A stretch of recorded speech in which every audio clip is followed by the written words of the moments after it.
Wala daw nakadeploy na NBI na may armas eh. Siguro wala naman po kami dineploy doon. Siguro linawin muna ni Director Matibag sa kanyang mga tauhan ano talaga yung sitwasyon Yes. bago lumabas sa media. Ayun, meron. Ayun, Oh, NBI vehicle nga. Oh. Babaan. Ay, kitang-kita naman pala talaga. Oo nga. Ayun. Ay, may armas nga. Oh. Haba din eh. Ay, mali nga yung sinasabi. Naghihinala ako na baka dalawa ang NBI director. Bakit? Si NBI Director, Attorney Melvin Matibag, at si Antonio Trillanes. Kasi siya nag-uutos, si Aresto Hindora, di ba? Eto, Benny, mukhang magiging mahaba-haba pa ang procedure na ito sa korte. Dahil ngayon lamang po ay nag-file ang abogado ni Senador Ronald De La Rosa sa Korte Suprema.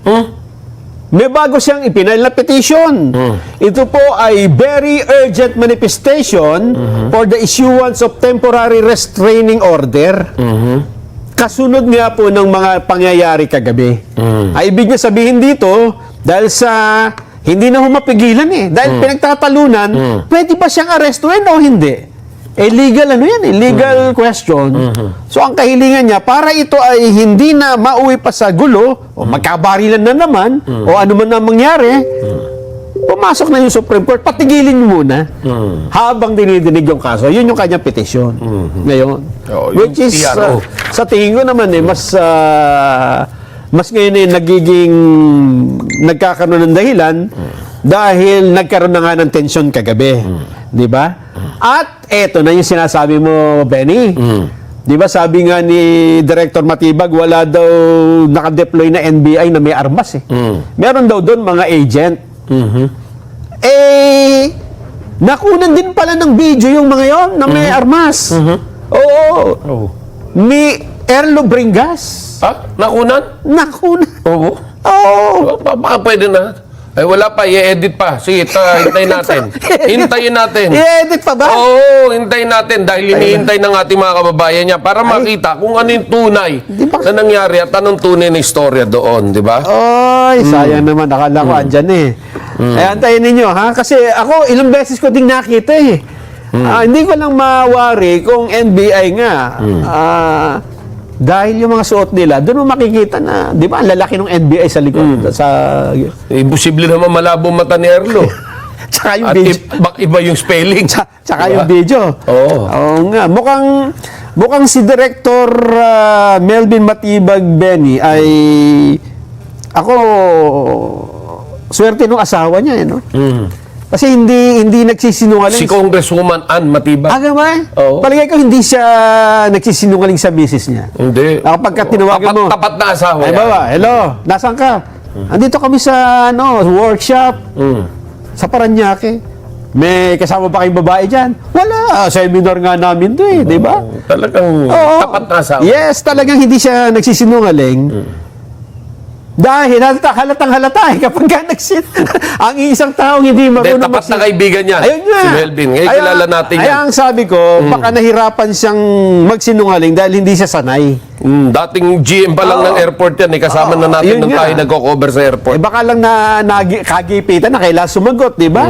Ang sabi niya, walang NBI. Tapos nung makita, meron niya, pero sabi nung ay dyan sa GSIS, Pero in fairness, in fairness naman kay Director Matibag, maaaring hindi niya rin nga naman alam. Oo. Yung, siyempre, yung hepe ng AOTCD ba? Tawag doon? Yung, may sariling lakad. Anti-organized AOCD. May sariling lakad. Oo, maaari yun. Diba? Baka- So, these are the things na bigyan natin ng benefit of the doubt. Oo. Yan. Kaya, alam mo, kapag si Benny naman ang nagsalita, May siyempre, benefit. may benefit of the doubt. Oo. Diba? Ako naman, naghihinala.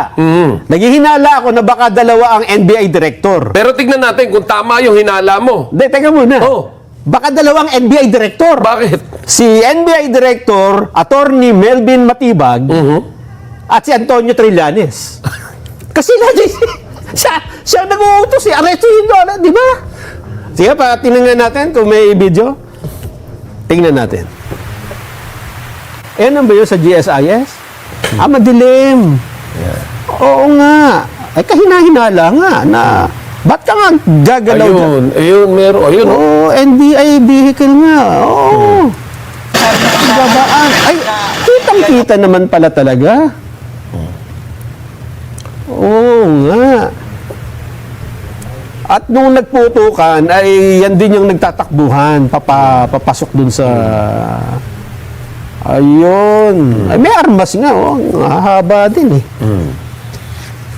Ay... Mali nga yung sinasabi sa bagay, sabi niya. May advice daw. Ayan. Dapat daw tayo sa Makapagal. Sinong nag-advise? Minsan kung tawagan mo siya. Nandun daw sila sa Makapagal area. Dito yung shooter natin. So, office na yan. Oo, sir. Sarado sa Rangitan GSI. Pero kung marami Ay, hindi. Sa usapang ganyan, para may operation talaga. May operation talaga. Radyo. Oo nga. Pero siguro linawin muna ni Director Matibag sa kanyang mga tauhan ano talaga yung sitwasyon Yes. bago lumabas sa media. Baka kasi may nagbabypass sa kanya. No? Yes, oo. Dahil hindi na, alam mo sa sitwasyon ngayon hindi natin masabi na iisa ang galaw Yes. dahil may utos ba o wala, Oo. mukhang meron ding galaw para sirain yung kapwa. Yes. Nakita mo yung naging pahayag din ni Senator Trillanes against sa Secretary John Vic Remulla. Ayun pa, Medyo yun. mabigat yun. Correct. Oo, Oo. ang nasa authority si Secretary Remulla. Oo. Tama lang ba na magsalita ng ganyan si Trillanes na ano ba ang posisyon mo ngayon? 'Di ba? Dati kang senador, yes, bibigyan ka namin ng pribilehyo, pribilehyo at respeto bilang dating senador, pero hindi para alam niyo yun na maging bully sa mga taong nasa gobyerno ngayon. Di ba? Totoo. Medyo it creates more problem rather than solution. Tama. Di ba? At dahil dyan, Bumati muna tayo. yan, batiin mo na. Sige. Binabati na natin ang mga taga Mascap Extension sa Rizal. Lalo na po kay Kuya Marlon Andrade, Kuya Romel, na palaging nakasubaybay sa ating programa. Yan. At happy 70th year anniversary, 70th anniversary, lokal ng Mahipon. Uy, distrito ng Santa Rosa, Nueva Ecija. Yung. At sa destinado nila ni ka Jurel Pangilinan at sa kanilang may bahay ka Dayan at anak na si Gianna. Yun. At happy birthday to Ron Subihano and happy 4th wedding anniversary to Cristel and Al John Fabic. Oy, si Cristel, anniversary. Talaga naman. At happy 14th wedding anniversary din to Wendy and Jose Lahada Jr. Kilala mo yan? Si Wendy? Oo, si Wendy. Akala ko dalaga yan. Ba't hamburger lang ang kinain natin? Oo, kanina wala man lang. Wala pang cheese. Wala man chicken joy. Diba? And of Talaga course, na. batiin naman natin ang mga nasa San Jose, Bulacan Ayun. na nanonood sa atin ng Batino Boys kasama si Director Jano Selvido. Yan. Ayun. And batiin ko na rin yung aking pamangkin na si Janela Antiporda na nagkamit ng silver medal sa grade 11 ng PACE Academy. Yun! Talaga naman. Oh, sarap yung pagmalaki yung ganyan ako kasi outstanding student ako. Bakit? Nung ako'y elementary Talaga? hanggang high Talaga? school. Yes. Talaga? Always outside standing. Facing the wall. Pinalabas. Facing the wall lagi. Facing the wall. Happy viewing sa ating mga babae nasa abroad. Si ka Rodel Cruz sa Las Vegas, Nevada. Yung nagpadala sa atin ng t-shirt. Ay, naku. Huwag mo na sabihin. Baka bawiin. Hindi, papadala rin ako.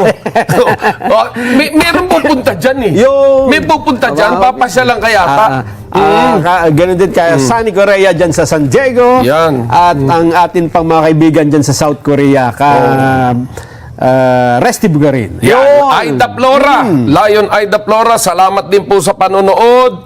And of course, si Dick Ching, si Chairman Dick Ching, dyan po sa Binondo. Thank you sa panonood nyo dahil kami tuwan-tuwa. Ano, dami natin viewers ngayon, ha? Dahil sa pinag-uusapan natin. Dito po, asahan nyo na sa ganitong sitwasyon, sa halip na gatungan natin, no? Oo. Di ba? Sa halip na lalo nating painitin yung sitwasyon, kailangan alam mo, ang tanging hinihiling lamang ng saganang mamayan, kapayapaan. Di ba? Represent lang natin kung anong nangyari. Ito, putukan Para na. maiwas ng fake news. Oo.